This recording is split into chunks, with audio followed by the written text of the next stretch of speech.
You've been assessing, analyzing Chinese tech policy for decades at the moment.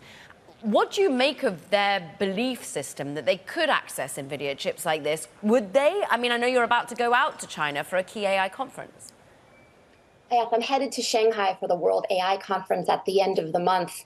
And the reality is, both China and the United States are focused on getting the infrastructure necessary to win the so-called AI race. Now, whether it's actually a race is a separate question, but data, energy, computation, and human capital are all critical inputs to this. And massive investment in infrastructure is top of mind for leaders in both countries as they seek to do it. Now, the question of chips is also colliding with the tariff battle. Export controls and the question of whether the Trump administration will loosen its grip on China's access to the advanced technology, advanced semiconductors, is going to be a key question as these negotiations take place. Let's therefore talk about what the executives are wanting at this moment. And Jason, you represent the most innovative companies in the United States. So how do they think about this so-called competition with China? Are they thinking that they need to race? And where are our bottlenecks more broadly here? It's very real. And if we go all the way back to the very second day of the Trump administration, you saw a big announcement, Project Stargate, as Jackie mentioned. Companies like OpenAI and Oracle and SoftBank, NVIDIA, investing $500 billion in AI capability here in the United States. It's definitely a race, and the primary competitor in that race is China. China has aspirations to compete globally on AI. We need to win the race here in the United States. So what the technology industry is really looking for is an environment that's conducive to investment in the U.S. You saw it with Project Stargate. You've seen a lot of other announcements, Apple announcing $500 billion as an investment in the U.S., IBM announcing $150 billion. The list goes on. It's up over $2 trillion at this point. But there's certainty that's necessary. We got a little bit of that last week with the big, beautiful bill passing and restoring the tax incentives for investment in manufacturing, accelerating the incentives for investing, particularly in manufacturing and technology in the United States. The next thing we need is some trade certainty and a move away from tariffs as a trade strategy and into trade agreements so we can expand that investment in the United States as well. Well, Sam, weigh in here on the trade negotiations with China in particular, and whether there will be any wiggle room to be seeing what China ultimately wants is access to certain semiconductors. Will that be a bargaining chip that could be loosened in some way? So a year ago, I was in Beijing, and I heard from interlocutors, we will not come to the table. And this was before the tariff battle. This was just regular tensions. We will not really come to the table to work things out with the U.S. unless export controls are lifted. And a year ago, that was an impossibility. But when the two sides met in London last month to try to get things back on track, we had the Secretary of Commerce, Howard Lutnick, included in the negotiations alongside Treasury Secretary and USTR, which meant export controls are now on the table. The question is, how far will they go? In April, we saw NVIDIA's H20 chips put on the export control list. Those were designed to be compliant with China's market. But we don't know, will they lift that? Will the Trump administration lift that? Are they going to go even further and unwind some of the Biden administration controls on advanced semiconductors, equipment?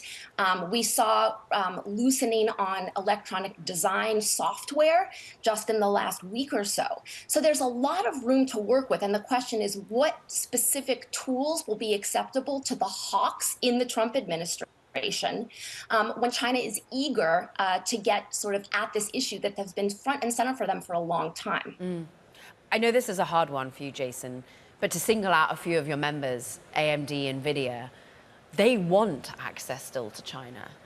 Do you think that's ever going to be something that they're managing to convince that they can do that safely? There is a way to balance the national security interests that Sam made reference to with the economic interests of American companies.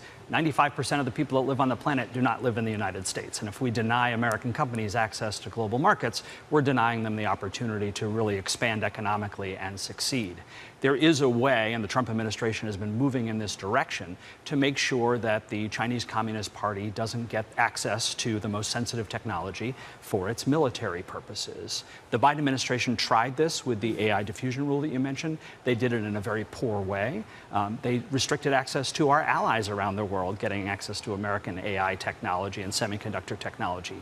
That rule has been scrapped. We're moving forward and ensuring that we make a legitimate national security approach, not harbor that economic interest as well. In other words, we can't, in the name of national security, deny American companies access to the rest of the world. We can balance it correctly. We can make sure that those markets are open and accessible, but make sure that the national security interests are protected as well. Sam, many would say that some of the moves on limiting copper, for example, into the United States is about national security in the longer term to make it more self-sufficient. But that takes decades. Just tell us about some of the certainty that's necessary. I think of rare earth elements, rare earth metals, so dependent on China. That's a big bargaining chip of China versus the US. But thus far, there hasn't been the sort of support coming necessary from the administration to allow us to mine it more in the United States. That certainty isn't there. The thing about rare earths that everyone will say is they're not that rare, but they're really dirty and it will take a long time. And do we actually want those industries here? But certainly I think there's been an emphasis on reducing bottlenecks because these are choke points that can be weaponized against the United States. And Beijing realized that they'd stumbled upon an incredibly important choke point. Looking at where the negotiations stand right now and on rare earths specifically, when the two sides came back to the table, they said, we have a deal. I noticed two things from the Chinese side specifically on rare earths. One, they agreed that they were going to loosen their controls and speed up approvals, but they're only going to be granting licenses for 6 months at a time, which means Beijing wants to keep this in their back pocket as leverage. And the second is we've heard that U.S. companies in the process of applying for those approvals have been subject to very invasive questions from the Chinese government for sensitive business information. So we're not out of the woodwork yet, and I think it's yet to be seen what the Chinese government is willing to give on rare earths. Very briefly, Jason, the other key bottleneck is talent. Have we got it here? Yeah.